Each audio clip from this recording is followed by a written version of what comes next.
Brilliance Audio presents White Lace and Promises, a novel by Debbie Macomber. Performed by Kate Rudd. Maggie Kingsbury ground the gears of her royal blue Mercedes and pulled to a screeching halt at the red light. Impatient, she glanced at her wristwatch and muttered silently under her breath. Once again, she was late. Only this time her tardiness hadn't been intentional. The afternoon had innocently slipped away while she painted, oblivious to the world. When Janelle had asked her to be the maid of honor for the wedding, Maggie had hesitated. As a member of the wedding party, unwelcome attention would be focused on her. It wasn't until she had learned that Glenn Lambert was going to be the best man that she'd consented. Glenn had been her friend from the time she was in grade school, her buddy, her co-conspirator, her white knight. With Glenn there, everything would be perfect. But already things were going badly. Here she was, due to pick him up at San Francisco International, and she was 10 minutes behind schedule. In the back of her mind, Maggie realized that her tardiness was another symptom of her discontent. The light changed, and she roared across the intersection, her back tires spinning. One of these days, she was going to get a well-deserved speeding ticket.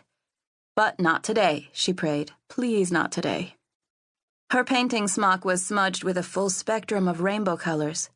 The thick, dark strands of her chestnut hair were pinned to the back of her head, disobedient curls tumbling defiantly at her temples and across her wide brow. And she had wanted to look so good for Glenn. It had been years since she'd seen him, not since high school graduation.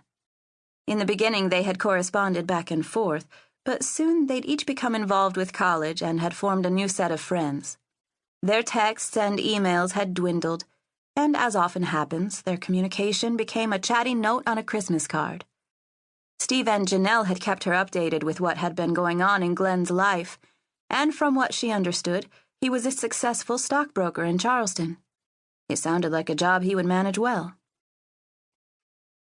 It surprised Maggie that in all those years, Glenn hadn't married.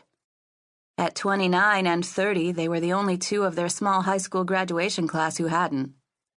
Briefly, she wondered what had kept Glenn away from the altar. As she recalled, he had always been easy on the eyes. Her mind conjured up a mental picture of a young Glenn Lambert. Tall, dark, athletic, broad-shouldered, thin. She smiled. He'd probably filled out over the years. He was the boy who lived next door, and they had been great friends and, at times, the worst of enemies.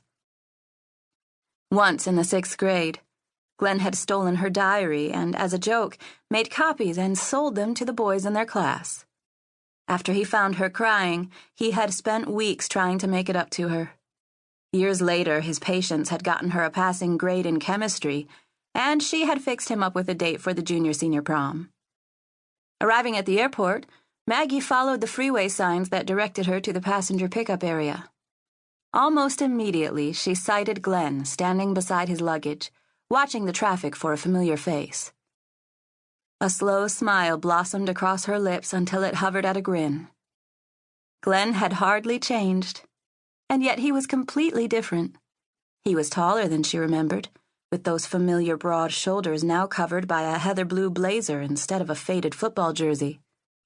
At 30, he was a prime specimen of manhood. But behind his easy smile, Maggie recognized a maturity, one he'd fought hard for and painfully attained. Maggie studied him with fascination, amazed at his air of deliberate casualness.